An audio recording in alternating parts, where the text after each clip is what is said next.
Hola compañeros, mi nombre es José Alejandro Torres Pérez, aprendiz de análisis de software del SENA. El día de hoy les voy a hablar sobre un trabajo de análisis de casos.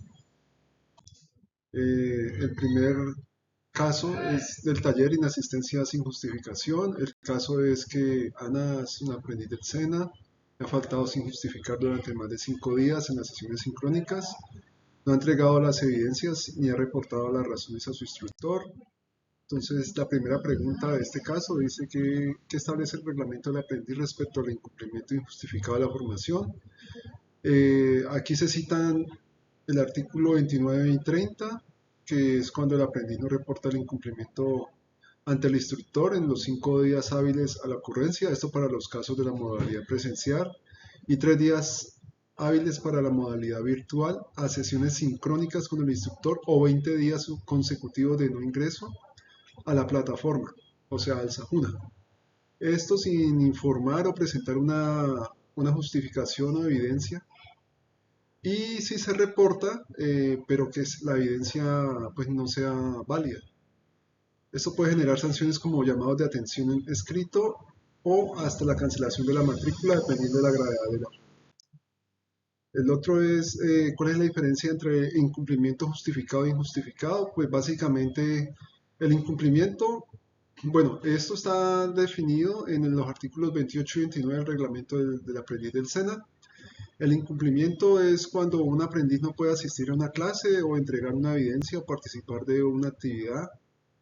Y el justificado es cuando el aprendiz presenta al instructor una excusa o sí, una documentación que respalda esa inasistencia. Y el injustificado es pues que no presenta ningún documento, ninguna excusa. La tercera pregunta, ¿qué consecuencias podría tener Ana en su proceso formativo según el reglamento? Entonces aquí se miraron el artículo 30 y 31 del reglamento del aprendiz del SENA y ahí se dice que hay sanciones como llamados de atención, pérdida de puntos en la calificación o incurrir en un estado de deserción, que ya es algo más grave, que lo que conlleva la cancelación del programa de formación. Todo esto dependiendo de la gravedad de la falta y las normas del SENA. La cuarta pregunta, ¿cómo se evitaría llegar a una situación de deserción? Pues básicamente estudiar, comprender, entender los artículos del 27 al 31 del reglamento del aprendiz del SENA y pues cumplir a cabalidad los deberes establecidos en el reglamento del aprendiz. Eh, Todo esto para llevar en buena vía los artículos en mención. En el caso de Ana, pues informar oportunamente en los 5 días hábiles sobre la inasistencia y adjuntar un soporte real y válido para esta inasistencia. El segundo taller es el plagio académico, pues aquí está descrito. Brian entrega una actividad de programación que es una copia exacta en la enviada por otro compañero. El instructor descubre el plagio a través de herramientas antiplagio. La primera pregunta, ¿qué artículo de reglamento prohíbe el plagio? Entonces, revisando el manual del aprendiz, el artículo 9 en prohibiciones en el numeral 4 puntualmente indica que plagiar, pues la definición de plagiar. Eh, Plagiar materiales, trabajos, demás documentos generados en los grupos de trabajo. Eh, sí, ¿qué es un plagio, no? Y el artículo 8, los deberes del aprendiz. En el numeral 12 menciona al respecto que se deben de respetar los derechos de autor y demás derechos de propiedad intelectual en los materiales, trabajos y proyectos entregados o generados en el proceso formativo, ¿no? Estos serían como los dos artículos que están siendo violados, ¿no? O están relacionados con este asunto. ¿Qué medidas formativas o sanciones pueden aplicarse en este caso? Pues la primera es establecer un proceso disciplinario que genere sanciones que difieren dependiendo de la gravedad del plagio y las circunstancias específicas del caso. Se pueden generar sanciones como medidas correctivas, suspensión de la evaluación y reprogramación de las evaluaciones o incluso en la más grave incluye la cancelación del proceso formativo si el plagio es muy grave o reincidente. La tercera, ¿qué impacto ético y profesional tendría el plagio en la formación del aprendiz? Pues es un impacto grave, muy alto, de forma negativa, afecta a la ética y la forma profesional del aprendiz o de la persona. Esto pues hace que la persona pierda credibilidad, que puedan haber sanciones legales o económicas, o incluso hasta en casos muy graves, pues arruinar la carrera profesional o la vida de una persona, ¿no? Todo esto pues dependiendo de las circunstancias y el tipo de plagio que se dé.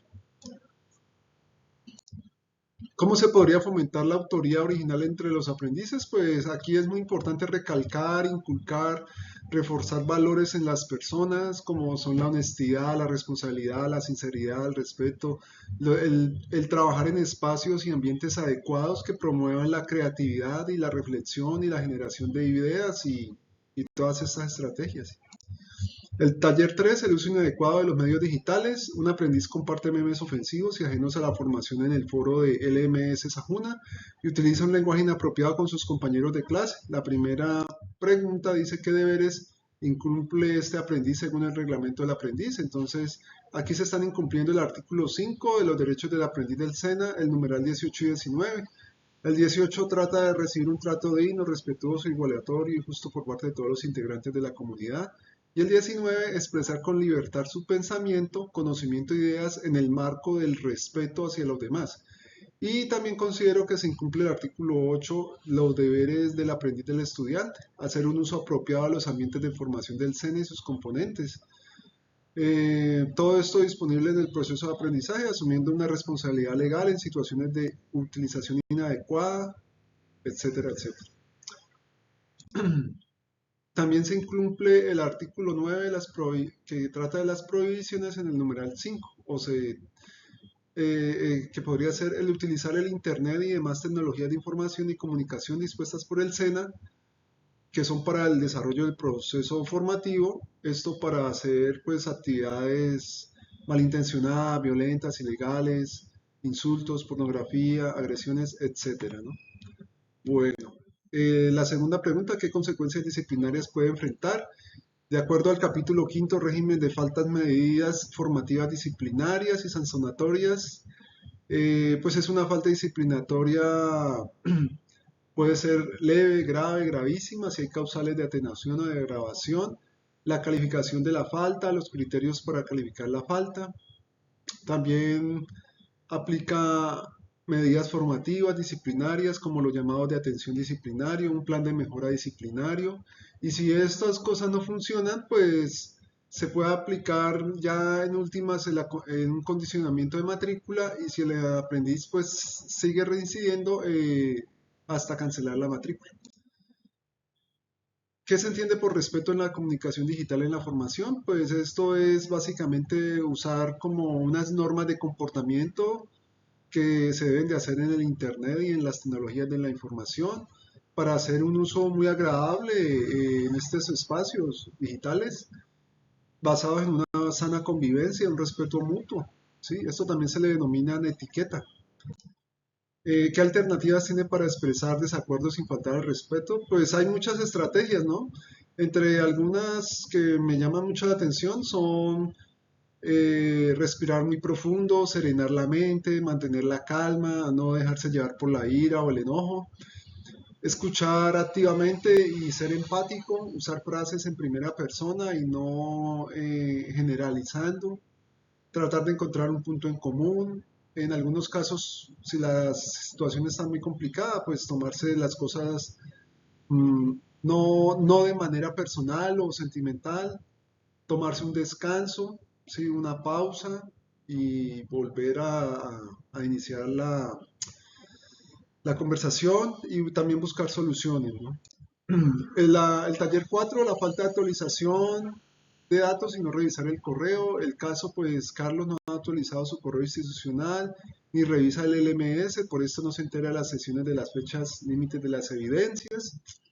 ¿Qué deber establece el reglamento respecto a la utilización de los datos personales? Esto específicamente es el artículo 8, deberes del aprendiz SENA, pues allí habla sobre esta situación, ¿sí? ¿Por qué es fundamental mantener la comunicación con el instructor en la formación virtual? Pues es muy importante, ya que como el ambiente es virtual y uno no está de manera presencial viendo al instructor, tener una buena comunicación instructor-aprendiz permite resolver dudas, aclarar conceptos, orientar acciones, sobre procesos a realizar, retroalimentación, también el mejoramiento de las habilidades de las TIC, etcétera, ¿no? ¿Qué herramientas sirve? ¿Qué herramientas del SENA deben revisarse de manera frecuente? Pues yo considero desde el punto de vista virtual se debe revisar frecuentemente la plataforma portal del Sena Sofía Plus, estar pendiente del correo que está registrado en la plataforma del Sena Sofía Plus, ingresar muy frecuentemente a la plataforma Sajuna y estar revisando los anuncios, los foros, el material académico posteado allí. ¿Qué consecuencias puede tener la desconexión prolongada del entorno formativo? Pues esto del artículo 29 y 30 del reglamento del aprendiz del SENA, pues habla de que hay unos tiempos de, por ejemplo, si el aprendiz no se reporta 5 días hábiles, eso en la modalidad presencial y 3 días en la modalidad virtual a las sesiones sincrónicas o 20 días consecutivos de no ingresar a la plataforma sin informar y presentar evidencias, esto puede acarrear condiciones de deserción y la cancelación de la matrícula, ¿no? El taller 5, el irrespeto a la comunidad educativa. El caso es un aprendiz hace comentarios ofensivos en redes sociales hacia un instructor criticando el curso públicamente y promoviendo que los compañeros no participen en la sesión sincrónica. ¿Qué valores, la pregunta, qué valores promueven el SENA en la convivencia educativa? Pues hay muchos valores, como pueden ser la honestidad, el respeto, el compromiso, la diligencia, la justicia, la solidaridad, la lealtad. ¿Qué faltas disciplinarias se configuran en este caso? Revisando el artículo 42, la definición de la calificación de faltas, pues esta falta se califica como o se configura como una falta muy grave, así como lo describe el caso, tal como se observa aquí. Y esta falta también considero que está relacionada con el artículo 9 de las prohibiciones, el numeral 9, que es cometer, ser cómplice o copartícipe de delitos contra la comunidad educativa de la institución, el SENA. ¿Y qué acciones correctivas se pueden tomar ante este comportamiento? Del artículo 46, tipos de medidas formativas, en el numeral 2, serían medidas formativas disciplinarias, que son en primer lugar un llamado de atención disciplinario, que se pueden hacer 2 llamados de atención máximo. Si estos 2 llamados de atención máximo no surgen efecto, se daría un plan de mejora disciplinario. Puede ser uno en la etapa lectiva o uno en la etapa productiva. Y si esto no tiene resultado adecuado, pues puede causar cancelación de matrícula. ¿Cuál sería una forma constructiva de expresar una inconformidad en el proceso formativo? Pues todo esto yo considero que depende de las circunstancias que, que rodeen a la inconformidad, ¿no? Todo pues basado en el manual del aprendiz y las buenas normas de comunicación, ¿no? De una manera general, pues sería un conducto regular, hablar con el instructor y pues si no se llega a un común acuerdo, entonces elevar la inconformidad a la dirección del programa académico y si ahí tampoco se soluciona, pues elevar una PQR en los canales, puede ser digital o presencial en los centros de formación para este fin, ¿sí?